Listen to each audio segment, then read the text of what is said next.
haven't been here the whole day? How many have chanted at least 32 rounds? That's everybody. Almost everybody. You've chanted more than 32 rounds. At least 32 rounds. Yeah. Huh? 64. Yeah, so you chanted at least 32.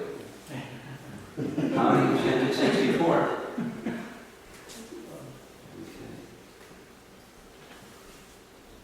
How about you? How many rounds did you chant? 49.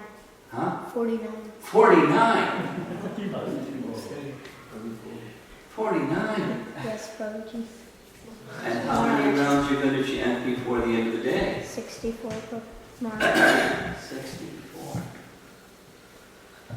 How late are you going to stay up to chant 64? I don't know. You don't know? Hope you stay awake. Pretty hard to chant in your sleep. That's a lot of rounds. Wow. Congratulations. Well, did you chant some before you got here? How many did you chant before you got here? 16. And how many you chanted so far today? I have 4 left. You have 4 left. 58. 58. Wow.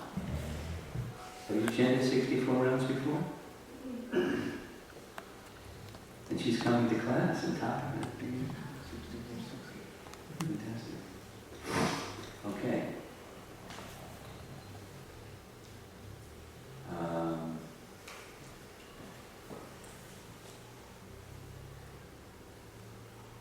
So,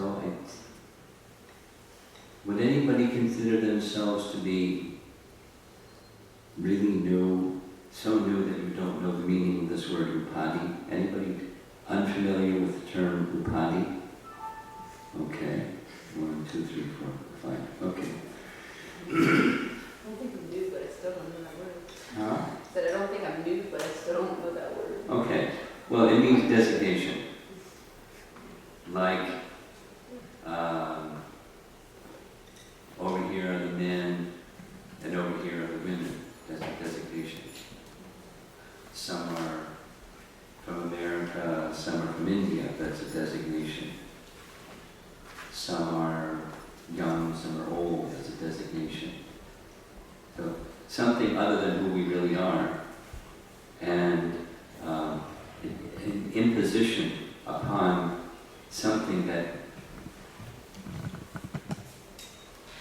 limits it, confines it, and in some senses defines, when that's not actually what the real entity is, the real thing, what the real person is.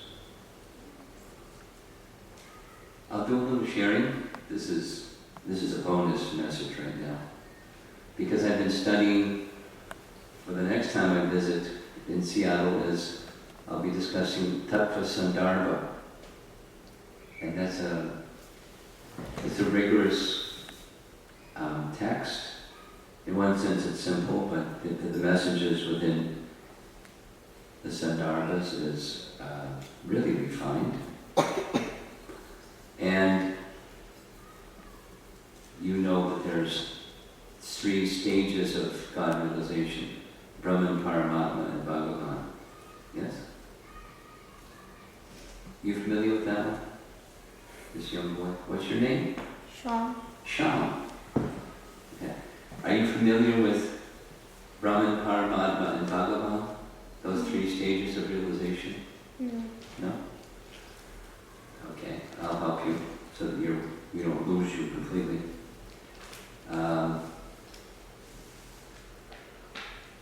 We're sitting inside the room, and outside the room we can see the light of the sun coming into the room.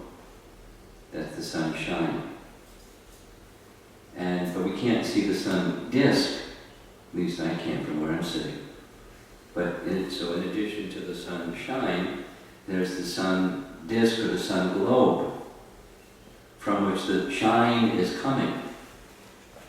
Mm-hmm. And then the Vedas teach us that there's a sun god. His name is Vivaswan. So those are three different features of the sun. The sun shine, the sun disk or the sun globe, and then the sun god. Same thing. Sun, sun, and sun. But the sun shine, sun globe, and sun god. And everything resting upon the sun god. The place where the sun god resides, the sun planet, is his dhamma, or his abode. And then the shine that comes from the sun doesn't exist separate from the sun. The sun doesn't exist separate from the shine of the sun. So it's one entity, but in three different aspects of that same entity. Sun shine, sun disk, and sun god. Right? Similarly, Krishna is the personal feature, and the super soul is the localized feature, and Brahman, or the all-pervasive presence of spirit, is another feature of the Supreme. Just as sun god, sun disk, sun shine, Bhagavan, Paramatma, and Brahman. Brahman is the all-pervasive existence of the Supreme, like the sunshine is all throughout the solar system. Everywhere. Everywhere. There's some shadows, but otherwise everywhere. Everywhere. And then there's the sun, so one place. So the super soul is situated within the heart of every living being. So, how many people in the room? Let's say there's 25, something. So, how many super souls are there in the room? One super soul situated variously within the hearts of every living being. There may be some little insects crawling around in the room, so there's super soul inside each one. One super soul. Localized feature, like the sun disk or the sun globe. But that localized feature, Paramatma, is an expansion of Bhagavan, Sri Krishna, the personal feature. Personal feature, localized feature, all-pervasive feature. Now you know something new that you didn't know before. 2:30 or 4:30. There's three aspects of the absolute truth. So, we're used to hearing this term upadi. All of this is just to explain the word upadi. I'm sure the verse is quoted. It's one of the definitions of devotional service from Narada Pancharatra. Sarva upadi vinirmuktam tat paratraina nirmalam. Let's say it together, those of you that know the verse. Sarva upadi vinirmuktam tat paratraina nirmalam rishikena rishikesha sevanam bhaktir uchate. Here comes one super soul. Inside the heart of the Jiva soul, inside a little child's body. So the little child's body is the body, and the real identity is the spirit soul. And so Jiva Goswami uses the word upadi in a different sense, in a dictionary sense or classic Vedic sense, where he explains that the topmost feature, Bhagavan, that's Krishna in Goloka Vrindavan. But we know this from Srimad Bhagavatam. He's explaining this. The Bhagavan feature. Okay. The Bhagavan feature is Krishna in Goloka. And then there's the Narayana feature of the Supreme Lord in Vaikuntha. And then there's the Purusha avatar features Mahavishnu, Garbhodakshaya Vishnu, and Kshirodakshaya Vishnu, Super Soul, Kshirodakshaya Vishnu. And because Kshirodakshaya Vishnu and the other Vishnus, the other Purusha forms, Purusha avatar forms of the Lord, they deal with the material energy. They're forms of the Lord that have a function or a service, or what they do is they arrange for creation, maintenance, and annihilation. And then resting, and then again creation and maintenance and annihilation, and again resting. Because they deal with the material nature, Jiva Goswami says, therefore, that is for them, not like us. It's an upadi, it's something that defines them, and in some cases limits them. Limits in the sense that, well, they don't have pastimes like Krishna has. They don't play upon flute and go herding cows with the cowherd boys and lift hills of Govardhan, and they don't, Vishnu doesn't do those things. They do the in matters of creation with material world. So because of that matter of creation,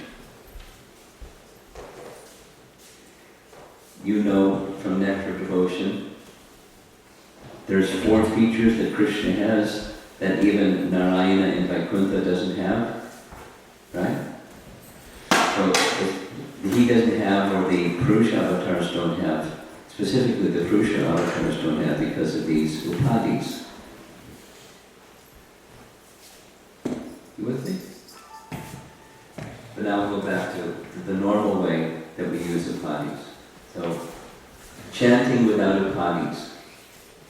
You have to use your mouth and your lungs and the tongue and the teeth. And, so we use those things, but that's not the essence of what chanting is.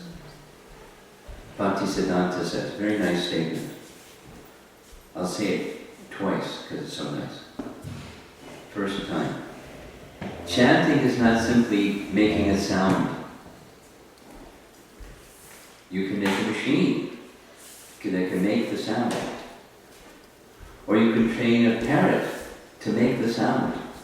Chanting is not just a matter of the tongue and the teeth and the lungs making the sound.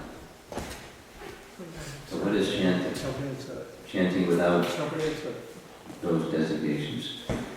Chanting is when the spirit soul calls out, "Oh Lord Nityananda, you are the deliverer of the pure holy name.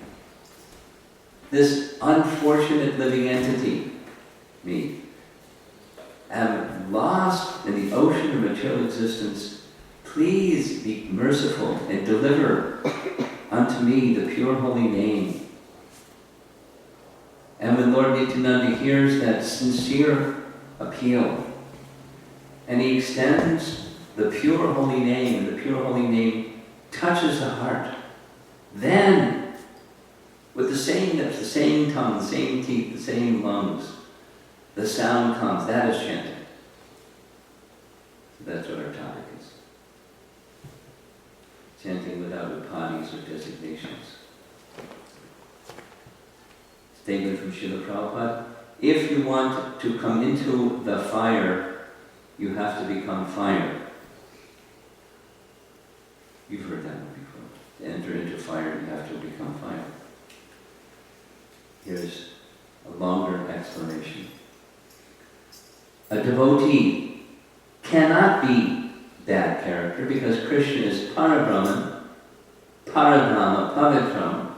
Pavitra means pure. So impure cannot approach him. That is not possible. If you want to enter fire, you must be fire. And if you are not fire, then you will burn. You become fire. So, first of all, we have to revive.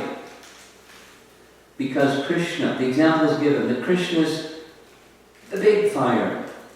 And we are sparks of fire. We are also fire, very small. the sparks of fire can play, remain within fire, and it is beautiful. I don't know how to make that sound. But Fut, fut? Okay. There is fire. You've seen while fire is going, it is very beautiful, and as soon as this fut falls down, separate from it is extinguished. No more fire. It is black charcoal, that's all. So, if we want happiness, then we have to dance with Krishna. But you cannot dance Krishna if I am not pure. Krishna is pavitram, paramam, bhavan. Pavitra means the supreme pure. If you want to take pleasure in the company of Krishna and dance, rasa dance, then you will have to become pure, purified. That is sarvapadi vinirmuktam, to be free from all designation. Narayana Parayana. Narayana society or Krishna society, same thing. So what's he saying? This sarva upadi vinirmuktam is what the condition where we identify ourselves as pure spirit soul and we conduct our lives accordingly. We accept some role or position within society according to the covering, but we don't identify with the covering. This is another Rupa Goswami verse. Let's say it together.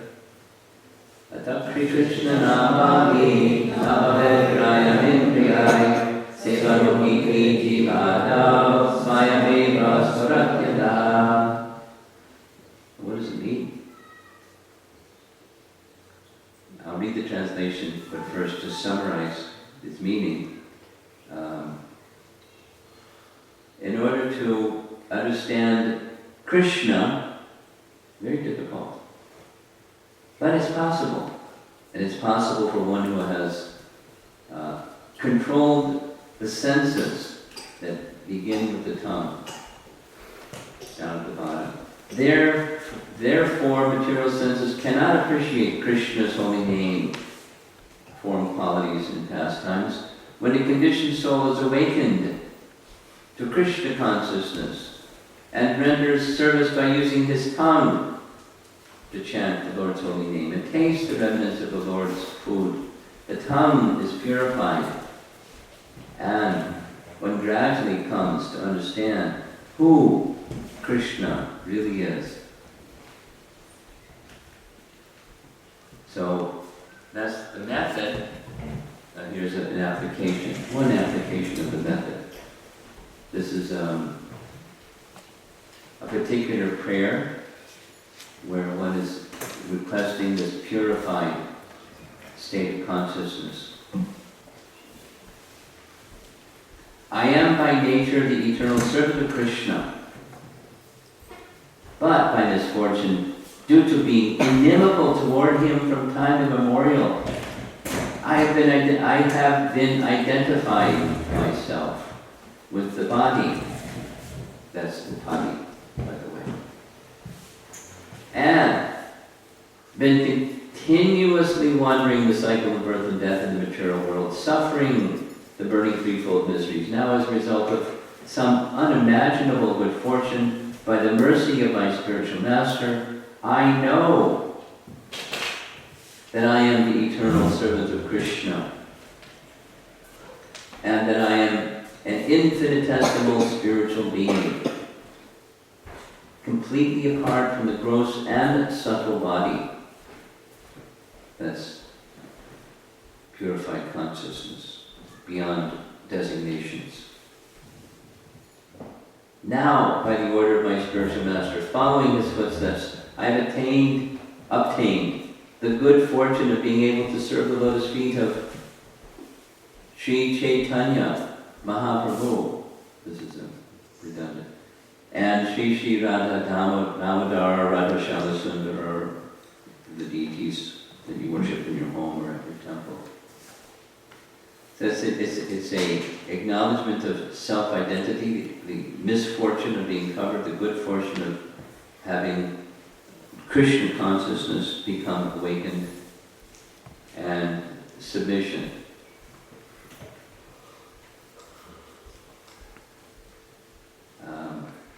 There's a similar submission indicated here. Bhagavad Gita. Let's chant together. Brahmabhuta vasana asocati nakamchati samavsareshu bhuteshu madhvakti navate param. One who is thus transcendently situated at once realizes the Supreme Brahman and becomes fully joyful. He never laments or desires to have anything. He is equally disposed toward every living entity. In that state, he attains pure devotional service unto me. It's a nice verse. Very important verse. So, again, that attaining pure devotional service, this is the Narada Pancharatra verse. Sarva Upadi, the nirmuktam, becoming liberated from or freed from all upadis or designations or anything other than who we really are, ultimately. If you remember from the discussion yesterday, Jivanti, just live in Krishna consciousness.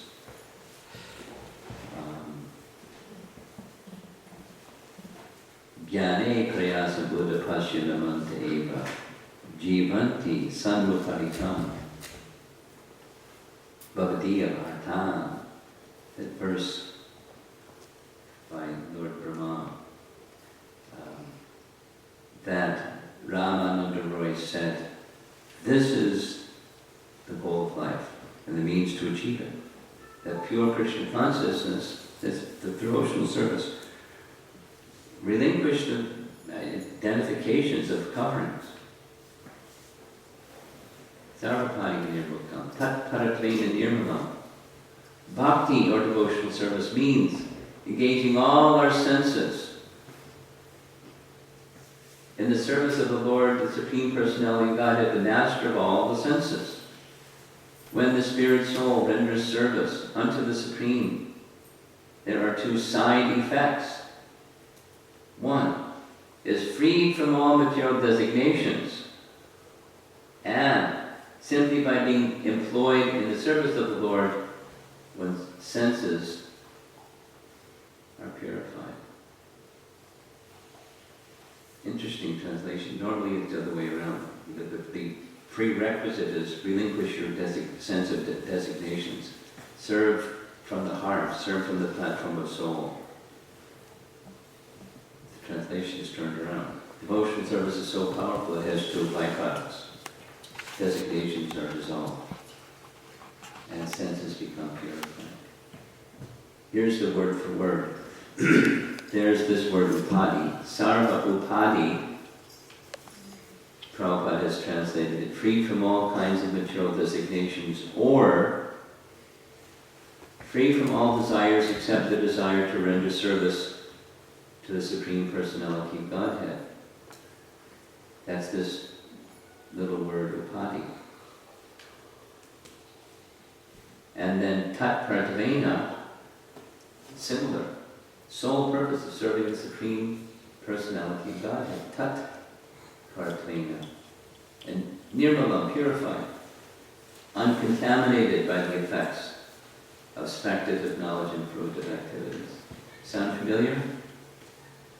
That's Rupa Goswami's definition. Anyati lashata shunyam, jnana, karma, janagatam. He's put that just in this word, nirmalam.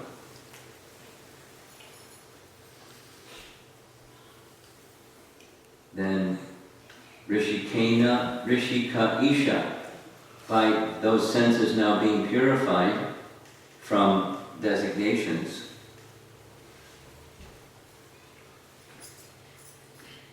it's really nice. Everyone is rendering some service. It's the constitution of the soul to render service. Without exception, everyone is serving. You can't, it's pretty clear. You can't think of someone that's not serving someone. Everyone is serving someone. Everyone is serving someone. So there's service with unpurified and service with purified senses. So this Rishikena, Rishikesha is the senses become purified by the process of bhakti itself, where the interest is to satisfy the senses of Rishikesh.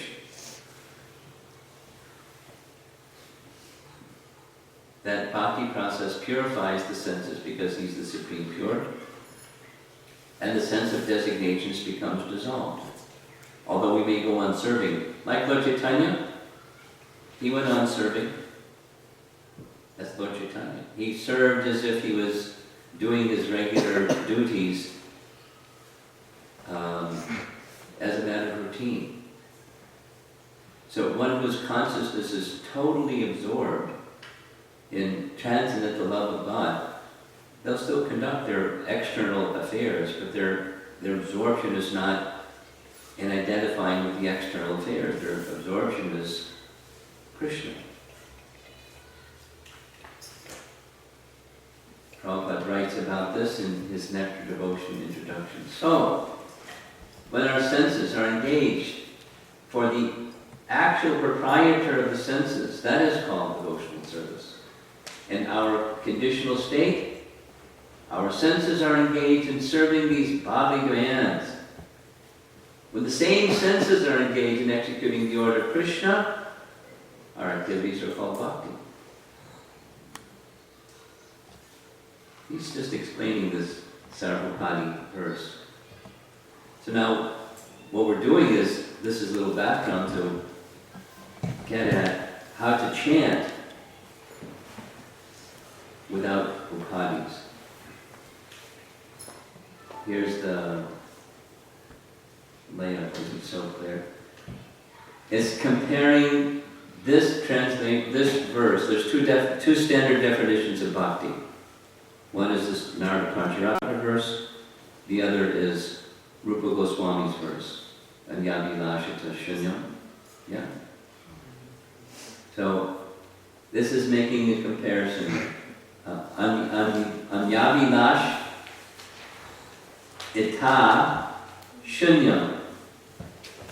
Shunyam meaning sarva upadi.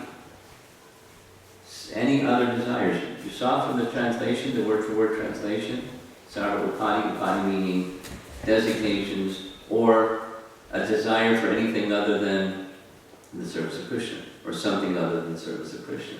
So sarva upadi nirmukta. And tat paratvena. Go back. Where's that? Yeah. Tat paratvena. By the sole purpose of serving the personality of Godhead. Meaning, without jnana and karma as the purpose. Tat paratvena. Jnana karma anavratam. Anavratam means not covered. Avratam and anavratam. Covered and not covered. Not covered by jnana and karma. Unmixed bhakti.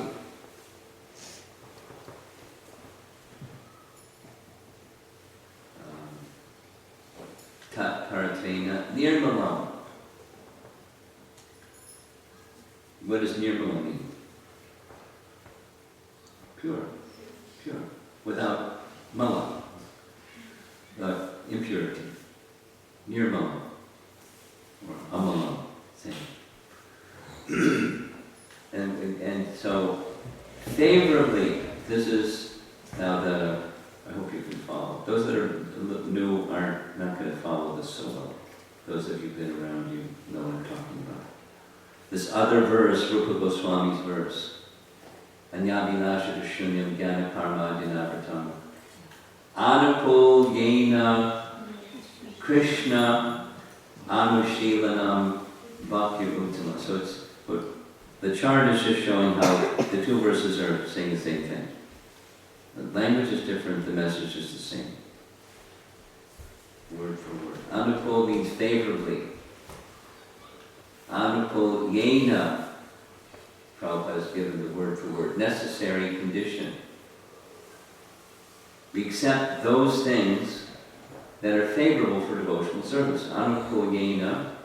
Krishna. Anushilana. What does anushilana mean? What does shila mean? Shila. Practice. Huh? Practice. Practice, conduct, behavior.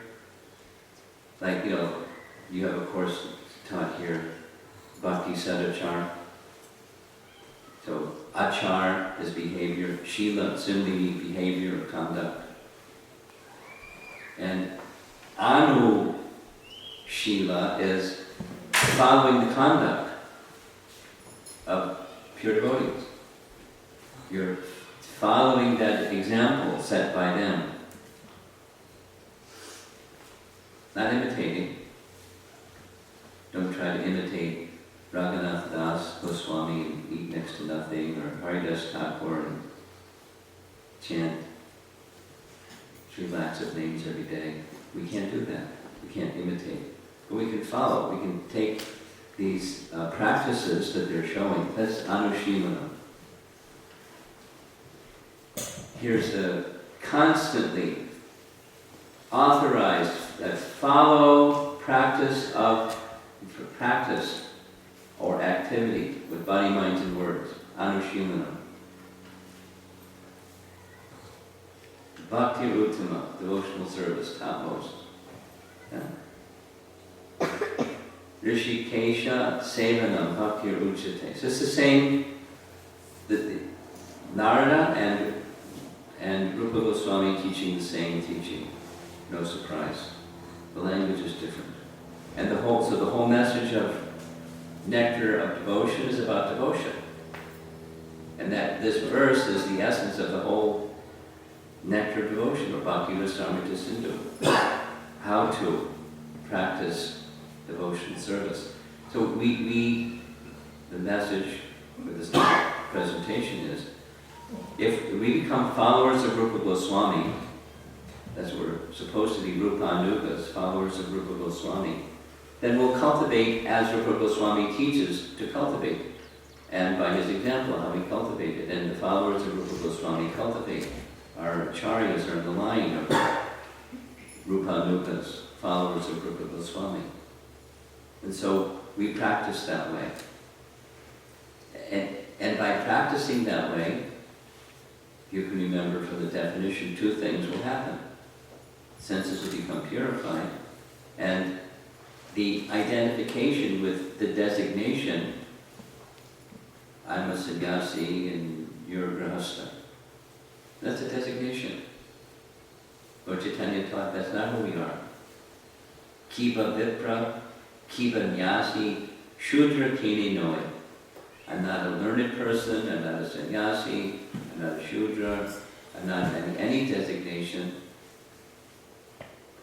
Although we may act in conformity with standards expected of one who is a sannyasi, or one who is a grahastha, or one who's whatever,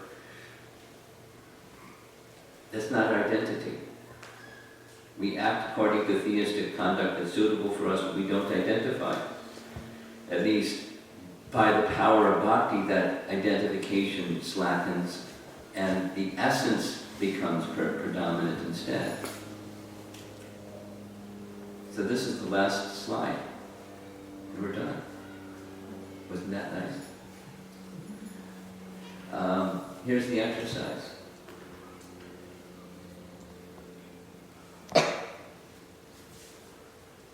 Along with identification with our body, we also identify commonly with our mind. And within the mind, there's different feelings or desires. Prabhupada has described that mind has these three functions: thinking, feeling, willing. Thinking, feeling, willing. And then following that is we do. It's similar to the message of Bhagavad Gita, by contemplating the objects of the senses. You develop a feeling for that object of the sense, some attachment. And then after some feeling, some desire, I want, or I don't like. And then willing, I have to get one, or I have to get rid of this, or change it, or something. And then we do something. Before action, there's the mind. So the mind precedes action, the functions of the mind. So this entering or chanting where there's without upadhis is where this false identification or upadhi or designation awakens some emotion of some kind, a thought or a feeling or some desire. Oops. And I hope you brought your beads with you, because we're going to do this little experiment or exercise. When you're chanting, you can watch the mind. You know, there's you and there's the mind. Generally, we identify with the mind. We don't do that detachment from the mind program. We just go with it. Mind goes here, we go. Mind goes there, we go. The chariot of mind. Mano Ratena. This is an exercise of detachment from the mind and the designations and the desires within the mind. And just, you don't go there, you just watch it. Like watching a cloud in the sky passing over.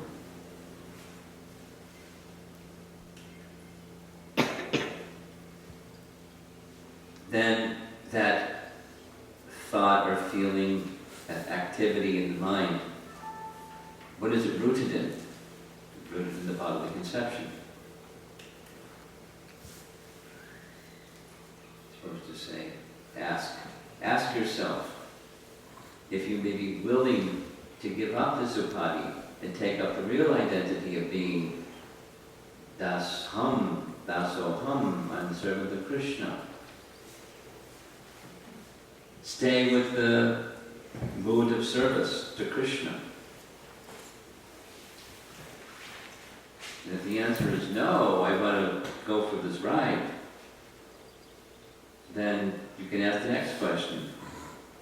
How long do I want to go for a ride for? When am I going to get off this ride of the chariot of mind?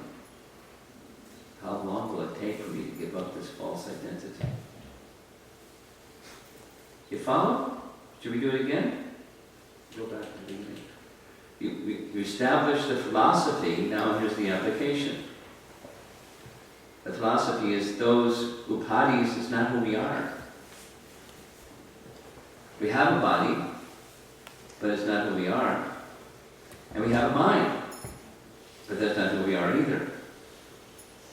And as long as we identify with body and mind, through the agency of false ego, then when we're chanting, we'll be going for a ride with the chariot of the mind. So through knowledge, there may be some detachment. Jnana Vairagya. It's a couplet found forever in all the Vedic wisdom. Jnana Vairagya. But beyond jnana, what about vijnana? Practical application of this. So, watch the mind. I mean, the reverse is just focus on the holy name. But we have a problem focusing on the holy name because we're distracted by the thoughts and feelings within the mind. So we're going to, as soon as I finish this going through it again, take your beads and we'll do a little exercise. And then we'll do some sharing.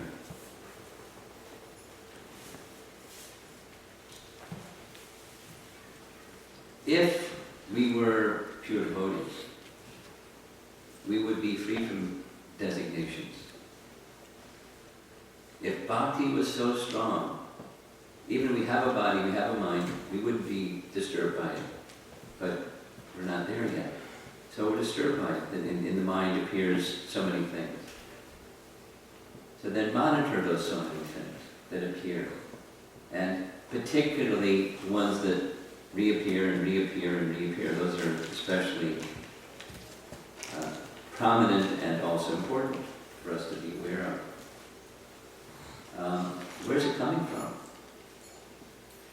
So a need or a want or a fear or something. Then ask yourself, okay, you want to give this up and take shelter of the spiritual conception and I'm Krishna's servant. And if you are, then smooth sailing. And if not, then how long do I want to stay in this chanting with designations, chanting with distracted mind? Okay. Any questions on the exercise? And then we'll do the exercise. For how long do you want to chant? A couple hours? Chant 5-10 minutes. You want to remember or write things down or something? Anybody not have your beads? Everyone has beads.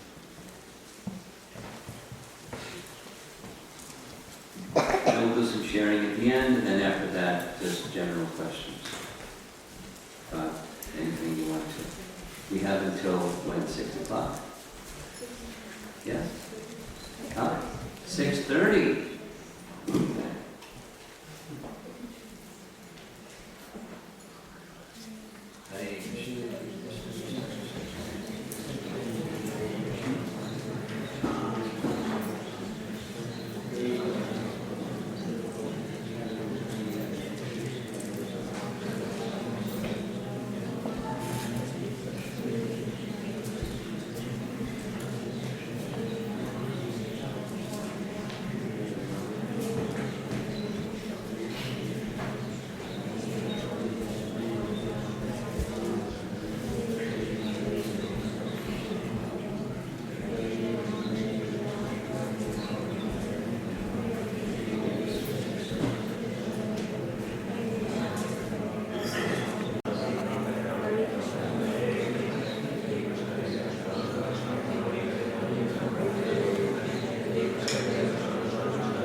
We could chant some more, but I think our mind probably went to enough places already.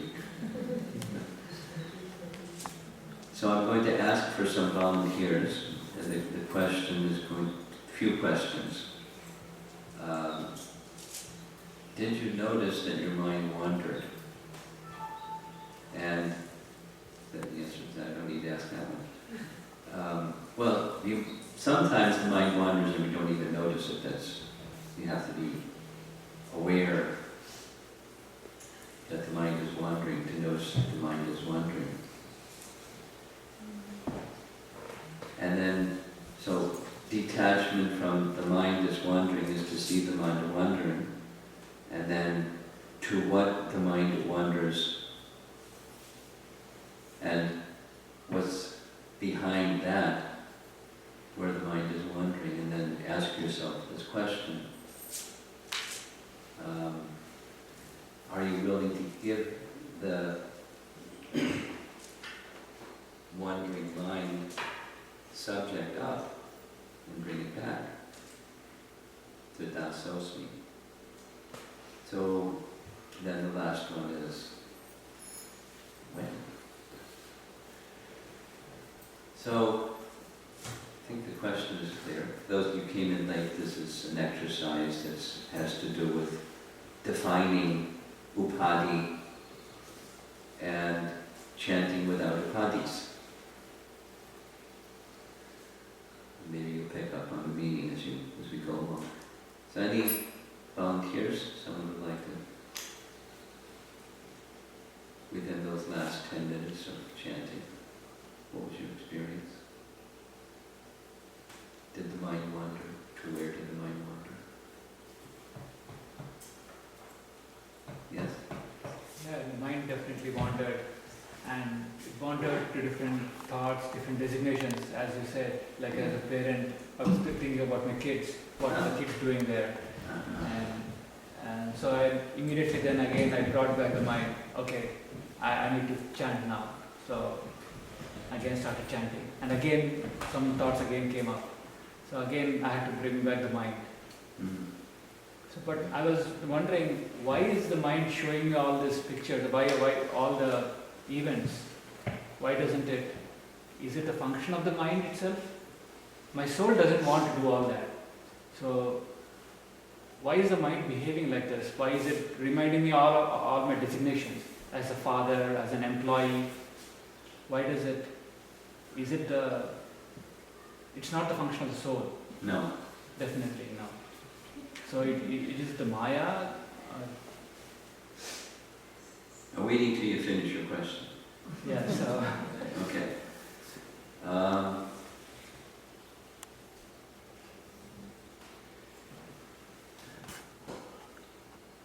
Your question is, why does the mind go even you don't want it to go? Yes. That's the question. Yeah. Before even chanting, I decided I should not think anything. I'm only a servant of Krishna. So, let me ask you a question. When Arjuna asked Krishna that question, what is Krishna's answer? Arjuna's question is,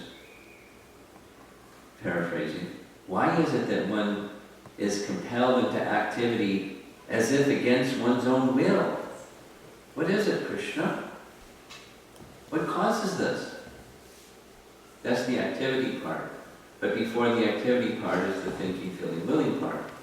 So what's the cause of this? Krishna's answer is? Lust. Huh? Lust. Contact with the mode of passion results in lust, kama, or desire, and unfulfilled desire results in frustration or anger. So it is attached. So it's contact with the mode of passion. The soul comes in contact with the mode of passion. What does the mode of passion say? I want to enjoy. What do your children say to you? I want one. No. I want one. All right. So that's Krishna's sanctioning our desire. The root is desire for independent enjoyment. And then we're provided a mind. A material mind. Because we have a spiritual mind. But the material mind, the spiritual mind is eclipsed by or covered by the material mind that says, so we have this war going on. The spiritual mind that wants to go to Krishna, the material mind that wants to be the enjoyer of matter. And there's varieties. So many varieties. Too many varieties. So complex. And the mind then becomes attached to this variety, that variety, and so many varieties we spin out. We're habituated to. We're addicted to. Stronger than habituated. Habit is one thing, and addiction is another thing. We're asat trishna in Bhaktivinoda Thakur's language. Thirst for the impermanent. As opposed to thirst for the permanent. Sat Trishna or Krishna Trishna. So we want to go there. Thirst for Krishna, eagerness for Krishna. But this other, the chanting with shelters other than Krishna, There is no shelter. But it's an attachment, an affinity for being an enjoyer of the temporary. And we have different roles to play, designations, different roles to play, and we're accustomed to that. So religious life is where you do those things according to codes of religious conduct. When I'm in the workplace, I'm ethical. When I'm in the home, I'm dutiful. So it doesn't require that in the workplace you're neglectful. It doesn't require in the home you're neglectful.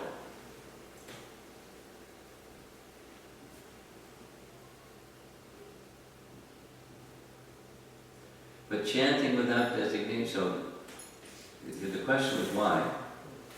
And it's contact with the mode of passion. So we want to move the dial to contact with the mode of goodness, at least. And for that period of time in the mode of goodness, we're focused on chanting. And then that very quickly elevates us to transcendence without the flickering back and forth between temporary, permanent, temporary, permanent, temporary, permanent.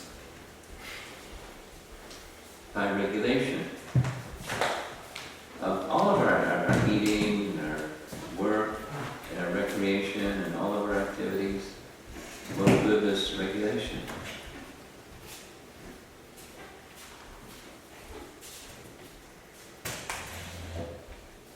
And then within the frame of that, the incubation chamber, mode of goodness incubation chamber, we then focus on the holy name. The more that you can regulate the activities of your life in the workplace and at home, and when you take rest and when you get up and what you eat and when you eat, and mode of goodness, keep things very clean and be truthful and be compassionate and seek knowledge. Mode of goodness, these aren't transcendental yet, it's just mode of goodness lists. Then chanting, you can chant with faith. You can stay on the sat side, focused upon Krishna's side more. And then practicing keeping the mind with Krishna helps keep the mind with Krishna. Practice. Cultivation of sat. Attachment for sat leads for detachment from asat. And specifically also don't go to the back row, come to the front row. It's much warm and friendly up here.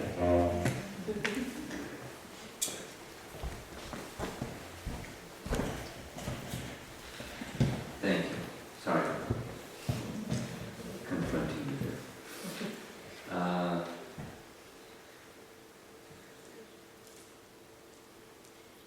Cultivation. The inner part is Krishna and our attachment or affinity for Krishna. The other is the chamber in which that grows nicely. Like dry wood burns better than wet wood. So keep the wood dry. Mode of goodness. And then the purpose of the dry wood is to get fire. So that's the holy name. And continue to practice like that, like this little exercise. If we don't pay attention to where the mind goes, it's going to go all over the place. Just like your child. Don't pay attention. Next thing you know, they're in the ocean. Or off in the woods, or who knows what. So, now you're worried. So, some supervision.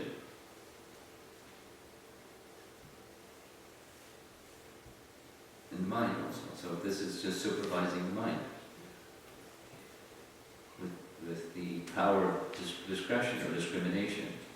This is the Krishna side, that's the designation side.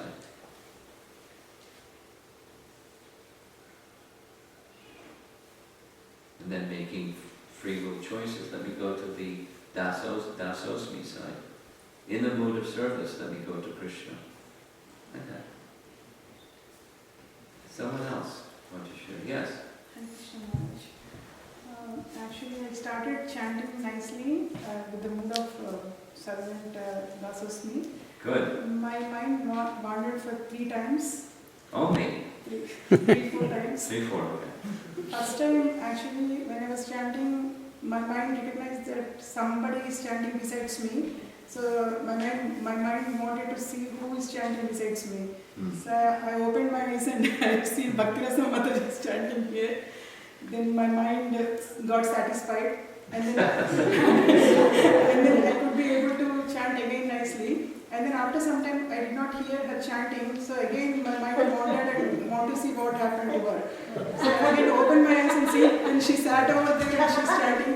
Then again I got satisfied, my mind got satisfied, and I started again chanting.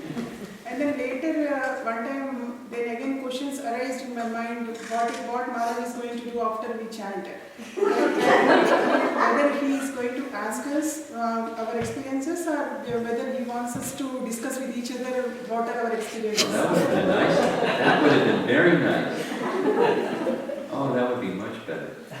So again I brought... Next time. Next time. Very nice. So what kind of upadhi is this, Maharaj? I am not sure.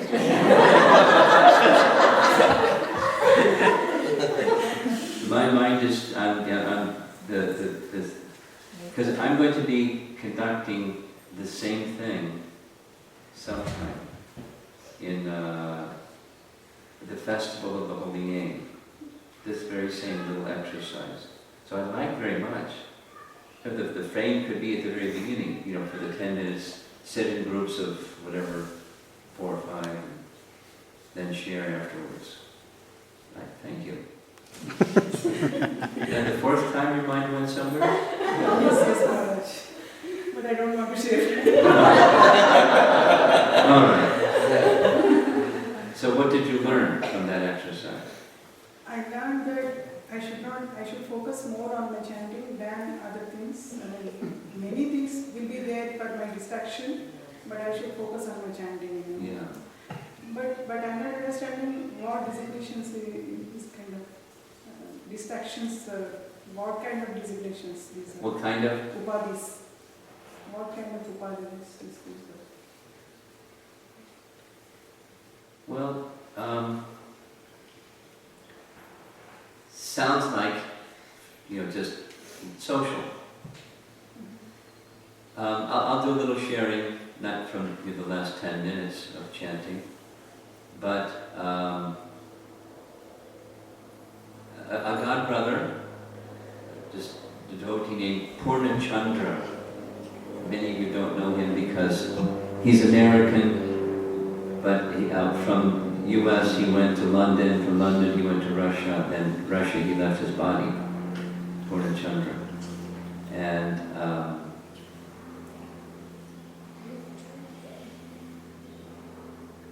he was second initiated by Tamal Krishna Maharaj. Very, very nice devotee, very fixed. We shared a room together in the Brooklyn Temple once upon a time. And he was really strict when it came to chanting. There was like a rule.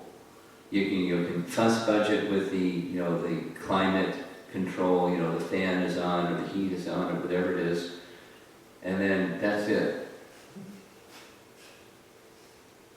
And then don't stop to do something else. Even if you want to get a cup of water or tissue or something like it, just until you finish a round. He was Brahminical, so he wasn't like, a heavy ordering type of person, but he was very regulated type of person, and very disciplined, especially with chanting. And as a result, his mind was always very clear. Whenever he spoke, it was very clear. I mean, it impacted how he lived his life and how he spoke and how his whole personality. Just on, the not going for distractions when chanting. Because there's a tendency. It's just like maybe some of you noticed observing Mona Vrata. Maybe some of you didn't, but you should have. And if you did, you would have noticed there's a tendency that tongue has to blah, blah, blah. Just, social, blah, blah, blah. It's not like, necessarily frivolous, but it's just, it has to have some engagement. I mean, you know what I mean? When you're sitting taking prasadam and you don't say anything. You say something because you're with some people and you say something. But it's just like an urge. Same as these other examples, the social. So, then what do you do? It's not like that bad, the wonder who's next to you chanting japa. It's that, degrading behavior or something like that of the mind. It's just distraction. And then another distraction, and you allow distraction, and that's what's prevalent, is distraction. So what's it like without distraction? That's concentration. And how do you get concentration? You practice it. So when chanting, find a place that's, and then you're just chanting. And the effect of that is, when you're doing other things, you're totally focused on each of the things that you do. When you're reading, when you're with your children, when you're doing whatever you're doing. Totally focused. And if you don't do that when you're chanting, you're not going to be totally focused when you're doing anything. Bahushata yanantascha. In the language of Bhagavad Gita. Buddhayo vyavasana. So it starts with chanting. That's our discipline. It's a nice exercise. You can, it's just a thought is coming to mind. At least one round for the next week. Do this.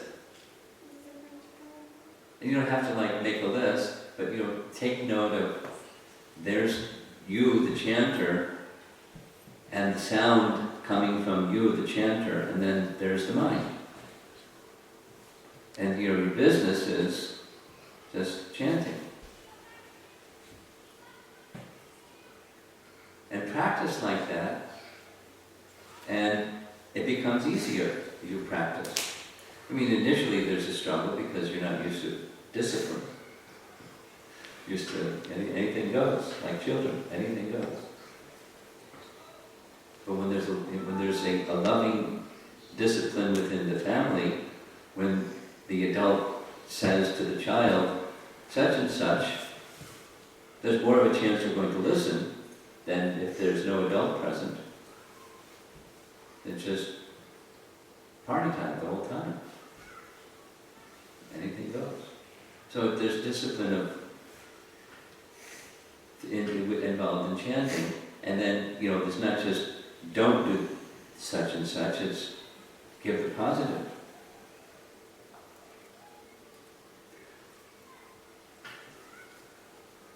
Like the Bhagavad Gita verse, the first instruction Krishna gives is you tolerate duality. Matra sparshastu kaunteya titoshna sukha dukada agamapayam nishyasa tanstadiksha savarta. So you withdraw consciousness from the duality, but then you have to place it somewhere. Give it some positive engagement. Go to a sat instead of asat. The same with chanting. Withdraw from the upadhi and go to the dasosmi. Just be in the mood of serving the holy name. Then it goes. Bring it back.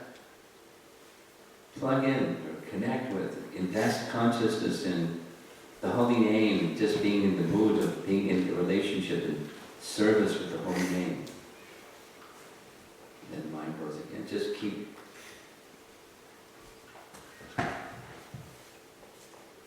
Want to share? Maharaja, can I ask a question? It's okay. Can I ask a question? Yes, please. So much of our time is engaged in the so-called role play or in the designations, because a mother or an employee or a father, so many things, right? So what should be the consciousness in such, while performing such roles, such a way that it's easy to remember that we are serving while chanting?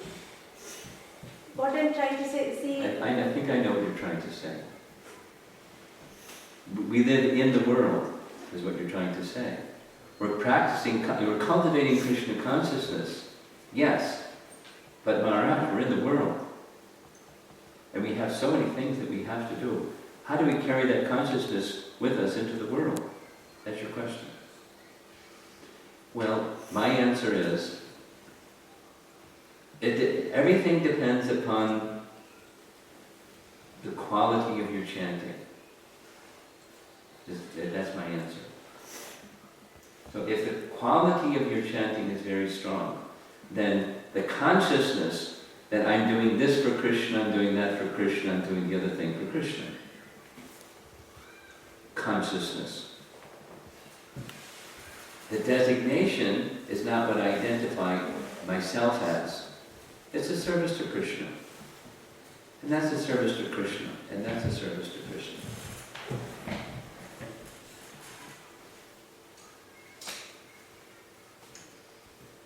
My thought is going right now, I mean, I understand what your question is, but my thought is going to a recent exchange with somebody that's has some childhood trauma, and they're struggling with it, even in their adult life. And they're finding ways that are helping bring that, trauma is, it's fear. It's just gripping, it just takes over. Like somebody, Prabhupada's example, someone that dies in a fire.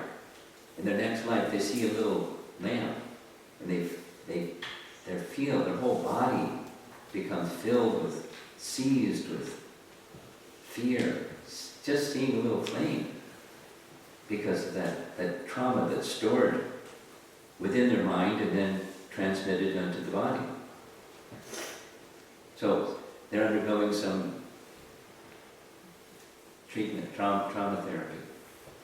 So they were describing this and that, and the other thing helps bring that down. So my question to them was, like your question, or the reverse of it, where's Krishna in the picture? Because ultimately the purpose of that is what? Is to help you get closer to Krishna. The obstacle between you and Krishna is being, the mountain is becoming a bump. Great. Now, where's Krishna in the picture? The same. The reverse. The duties, the designations that we have, children are going to be children. Moms are going to be moms. It's, built into the system. Animals, they know. Humans, they know. They don't have to go to mom school. They know how to do. Just naturally.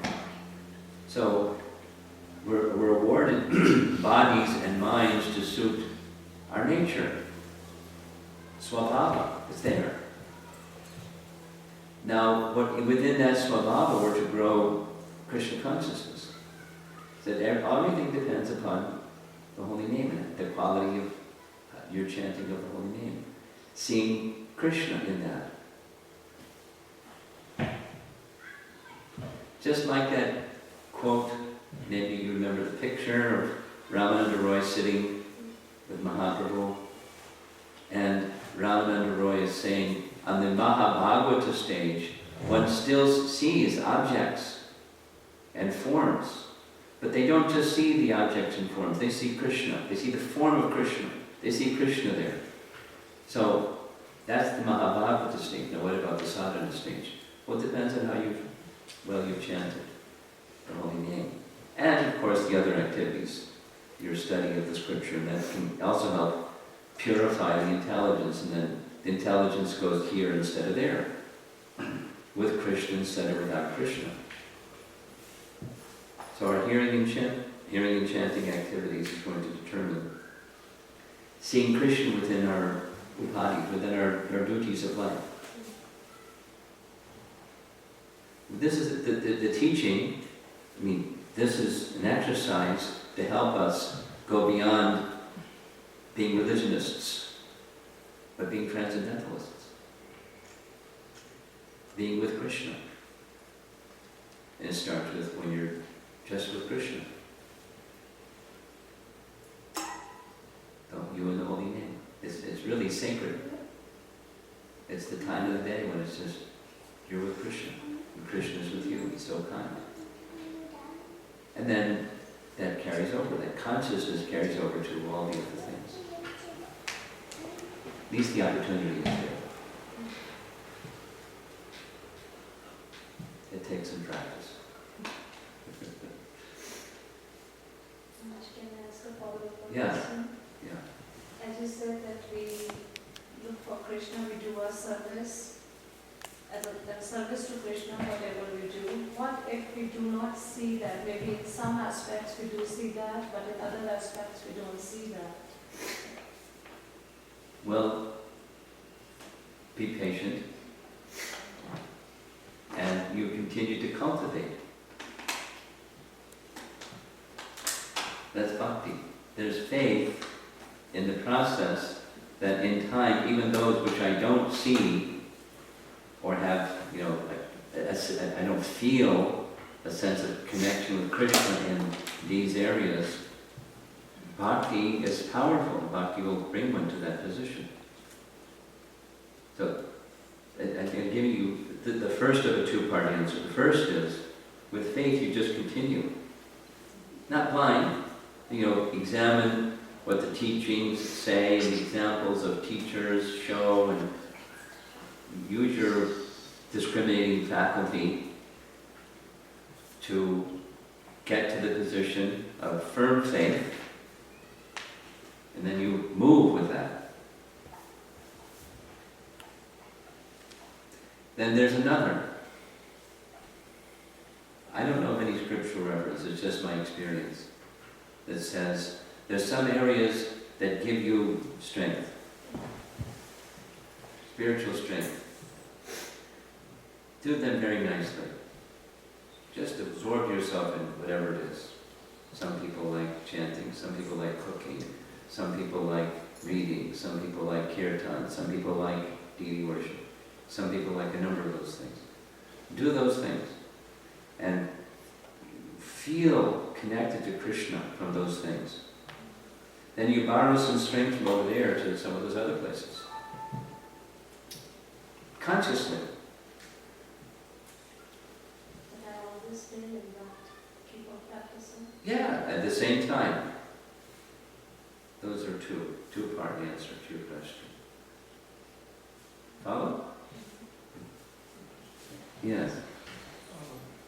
When I was chanting, at least 20 times my mind wandered. Okay. And now that I'm thinking about so many times it wandered, I'm only remembering about 7 or 8 instances where I'm still able to remember where it wandered. So when my first time I saw the light, as soon as I saw this light, I remembered the example that you gave to the boy in that class just a few minutes back.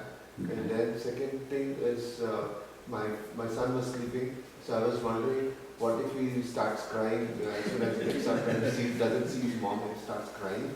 So, but luckily he's not crying, so that was unnecessarily, because he will disturb everybody. And then I was thinking, I have taken a move of doing like 64, now I still have so many more rounds to go. will I be able to do it? So I'm either thinking of past or I'm either thinking of the future. I'm not thinking of this moment to do. So once I focus only and whosoever is coming, I'm looking at them. Suddenly my mind is thinking about some things. Then some people are chanting. Then I'm thinking, oh, they are progressing well. I need to do. So I'm all the time. I'm not able to. My eyes are taking information and all the time processing instead of focusing on my chanting. Focusing on what I'm doing right now. Okay, let me say about 5 things. I'll say them succinctly. In the month of September and in the month of April, commonly, I'm asked to do college programs. So in this past month of April, in 4 colleges in a row, I was asked the same subject, stress management. It told me something. Students are stressed.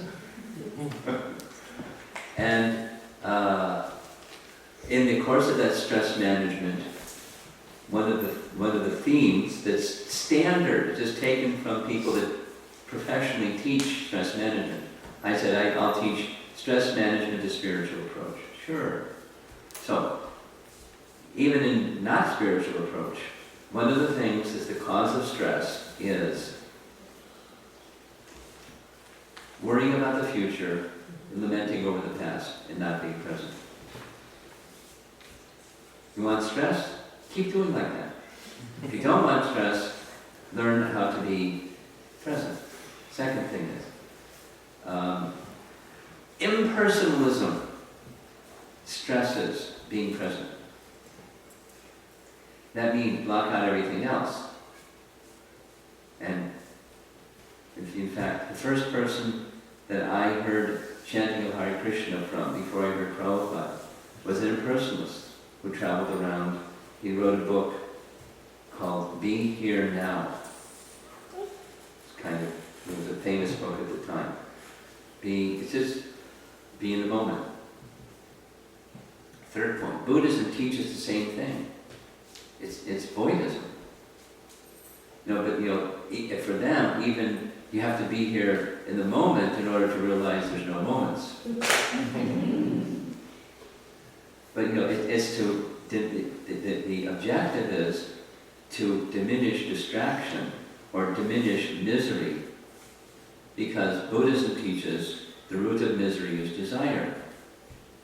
That's what this definition is: desiring something other than the shelter of Krishna or the service of Krishna, desiring happiness apart from Krishna. So, the question was asked before: why? Contact with the mode of passion, we desire to enjoy. So that's the root, independent enjoyment. And now how do I give up independent enjoyment when I have a mode of independent enjoyment? So part of it is detachment, knowledge and detachment, but then you're in the moment. So for us, now the conclusion is, for us to be in the moment is with Krishna, be in our relationship with Krishna. For us, access, the most immediate and direct and recommended access to be in our relationship with Krishna is the holy name. So that's what you go back to. So the tendency for distraction is abundant. Now what's the medicine? Who we really are. Attachment for Krishna. Attachment to the position of being in Krishna's service. Like that little presentation this morning about completeness. Our sense of completeness is to be with the Supreme Complete. Otherwise we're incomplete. The spark that's apart from the fire becomes carbon, charcoal. You bring it back in the fire and it glows again. So that's the sadhana. So it's not just berate yourself or admonish yourself for the distraction. Notice the distraction. Then what? Bring it back. And that's our practice. That's japa. We can just go on being chant distractedly. According to Chaitanya Charitamrita, one can do that for Pahud. What's the verse? Anyway, one can chant the holy name for many lifetimes. Many lifetimes. Many lifetimes. And not get the goal. What to speak of, stress management and so forth. We never come to the spiritual position. This exercise is important. Bring the mind back. Just as Krishna says, from whatever and wherever the mind wanders. Its flickering and unsteady nature. That's the upadi thing. Bring the mind back under the control of the self. And even when you have a small child, like she's referring to, she's got a couple of them. You got one handful, she's got two handfuls. And they need mom and dad. They're dependents. And you've invited them into the family, so it's a service, it's a duty. Somehow arrange things in such a way that chanting can be done with focus, somehow. However, when you have a small child that has its challenges, but somehow. And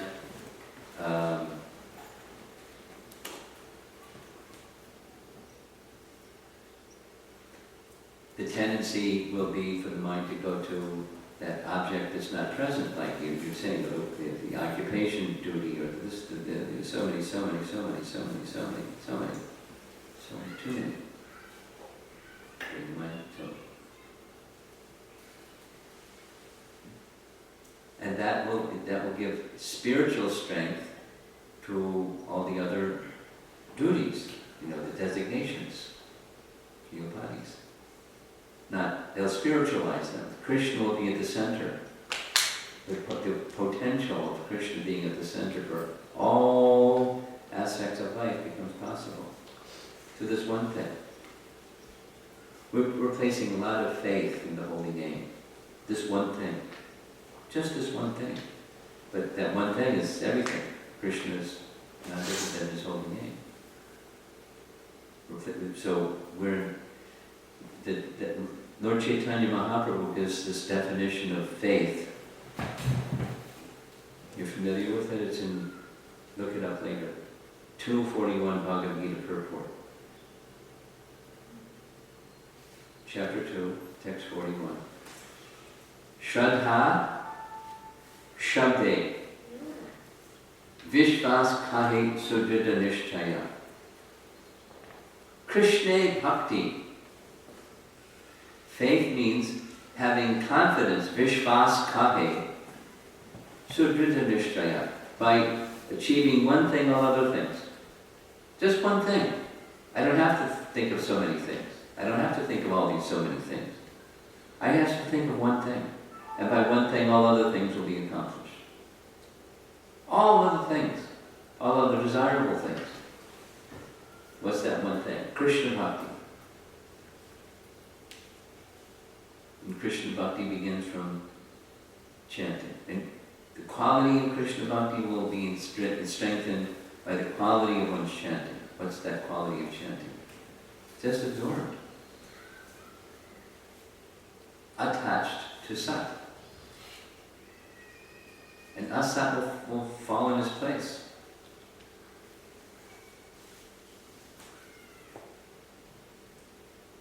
Better, far better than the mentality of doership. I'm the father, I'm the provider, I'm the this, I'm the that, designation. You do those things, but in Krishna consciousness. And minus Krishna consciousness, its quality is much inferior. What to speak of repeated birth and death and all other, so many unwanted things. Okay. Any other sharing from that exercise, or I think at this point you can ask anything under the sun that you'd like. We have 15. I have a small silly question. Can I ask you? Sure, small silly question. Sure. So talking about all these roles they are playing and stress and everything, can you give us, each of us, a remote control so that we can control our mind and focus and concentrate and do our prayer and No. no?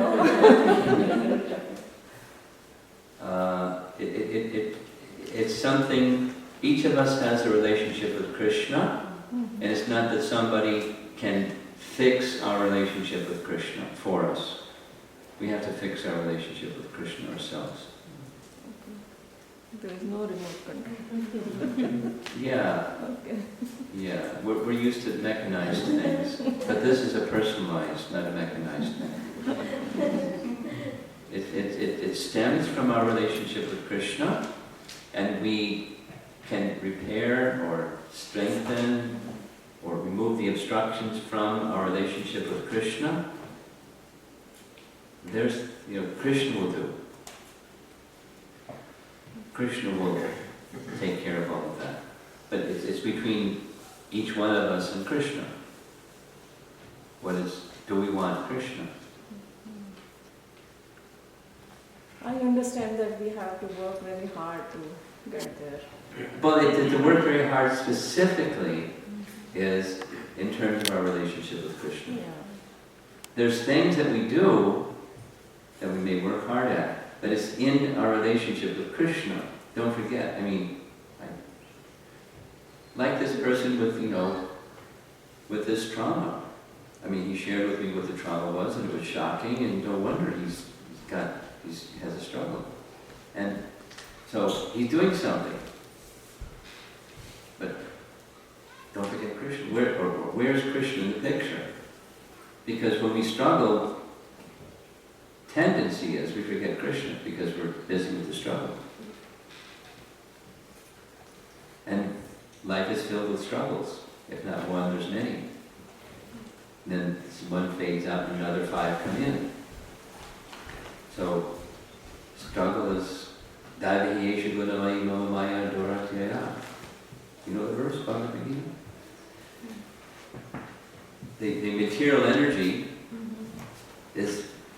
causes constant struggle. But one who surrenders to Krishna can easily cross beyond the struggle. Krishna carries you to the other side.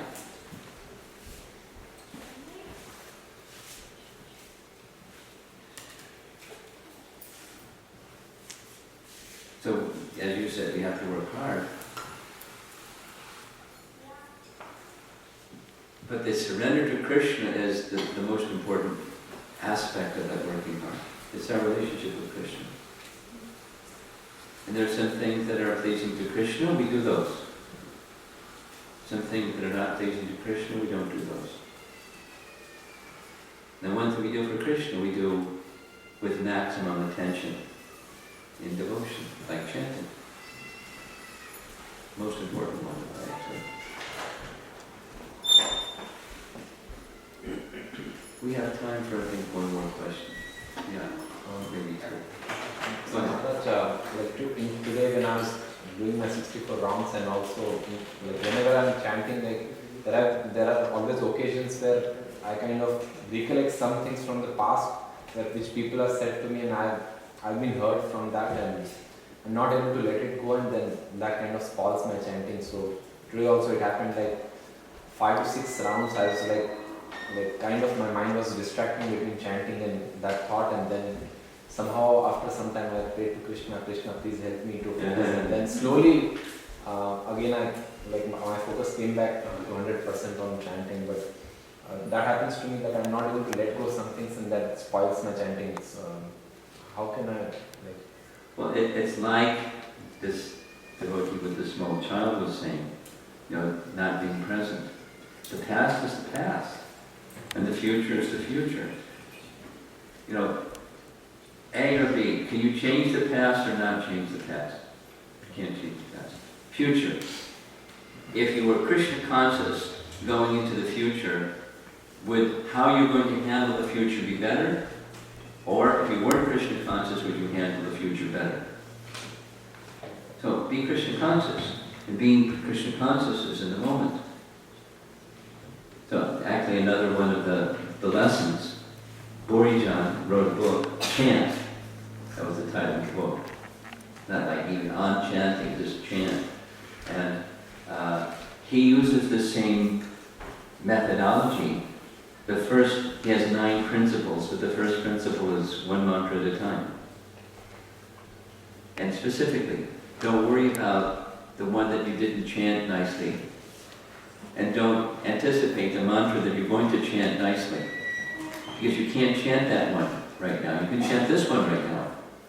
You'll chant this one right now. And then when you chanted this one, fantastic or poor or somewhere in between, it's gone, and now you chant one mantra at a time, one mantra at a time. It's the be here now principle. It's the be present with the holy name. Be present with Krishna. Be in your relationship with Krishna. So, to get rid of the thing, this tendency to dwell on asat, replace it with sat. And light is more powerful than darkness. If you just struggle and struggle, it's the same message from Bhagavad Gita. It's a material energy. You can struggle and struggle. Or take shelter of Krishna. Light is stronger than darkness. That's the way to get rid of the darkness. Go to the light. Jyotirgama. Be present with the holy name. There's strength. Well, but I know my nature. My nature is I don't let go of that bad thought. That's the darkness. I remind you, light is stronger than darkness. And so, the yavat becomes, well, I'm going to do it anyways. That's faith. You practice abhyasa yoga yuktena. And then light prevails. Sat prevails over asat. And this is the sadhana stage. And then do the sadhana stage nicely, and then the higher stages will follow. That's also part of our faith and part of our process. One be spontaneously attracted, whatever that thing was in the past. Spontaneously attracted. And in the sadhana stage, one has to bring the mind. In the spontaneous stage, the mind just goes.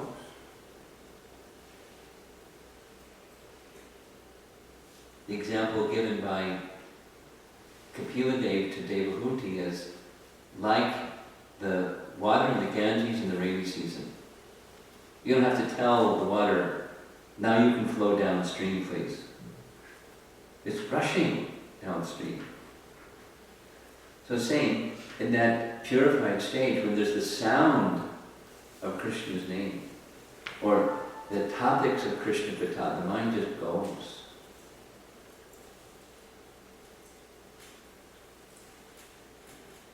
Now it's practice. In the spontaneous, the mind just goes. So we have to pay the price for our past material contact. Our Forgetfulness of Krishna program. The free will choices where we said no to Krishna again and again. Now we have to practice saying yes to Krishna instead of no to Krishna. We're paying the price for all of that. So that's the struggle. But the struggle is crossed beyond by taking shelter of Krishna. Just in practice, with faith.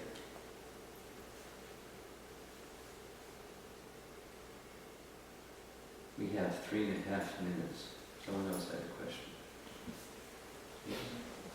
So, Maharaj, as in a daily schedule, which one to prioritize besides so many worldly designations like chanting, deity worship, reading, listening? Which one to prioritize? Because if you do one, we'll be lacking in the other. So,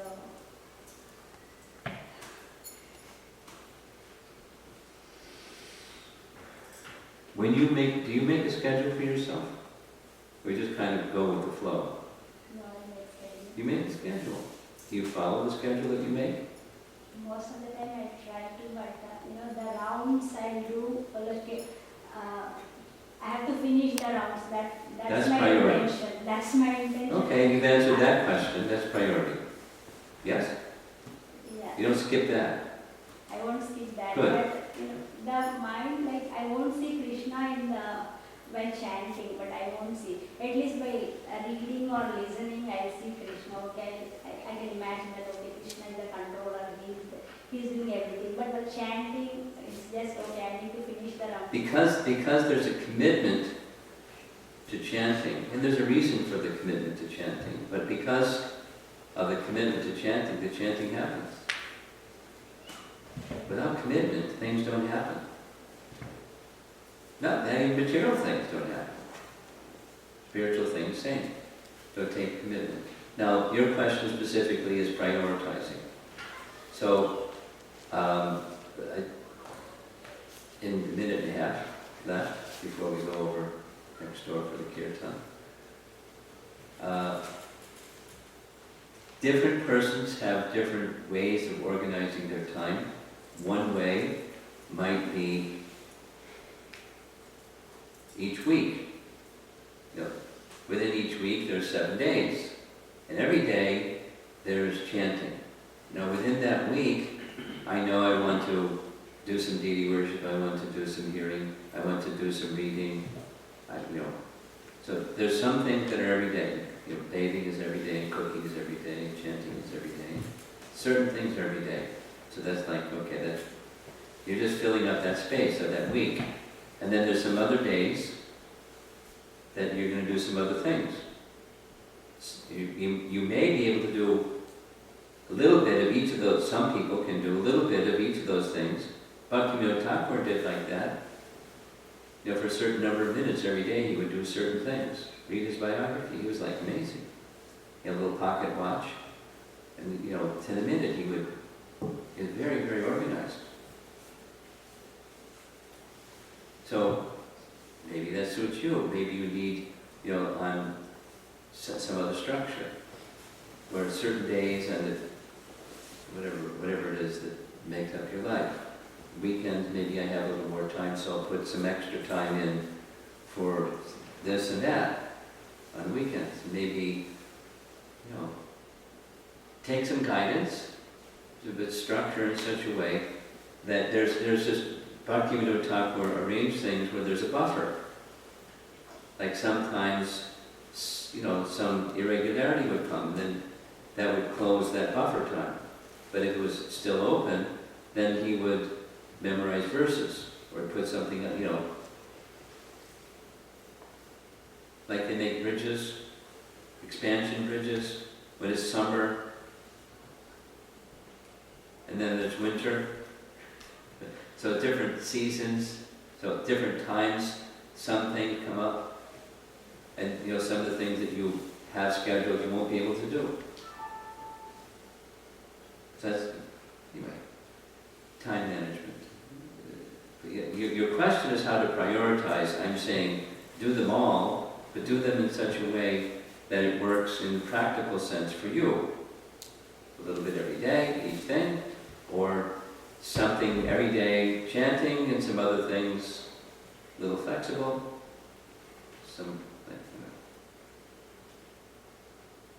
Especially if you can write a schedule and keep a schedule, you're halfway there, or more than halfway there. And then, experiment a bit with someone that's guiding you and how to make sure you get those things, because you need to nourish your Krishna consciousness in a variety of ways. Okay, we're going to go to kirtan. That's what we're doing next. Srila Prabhupada.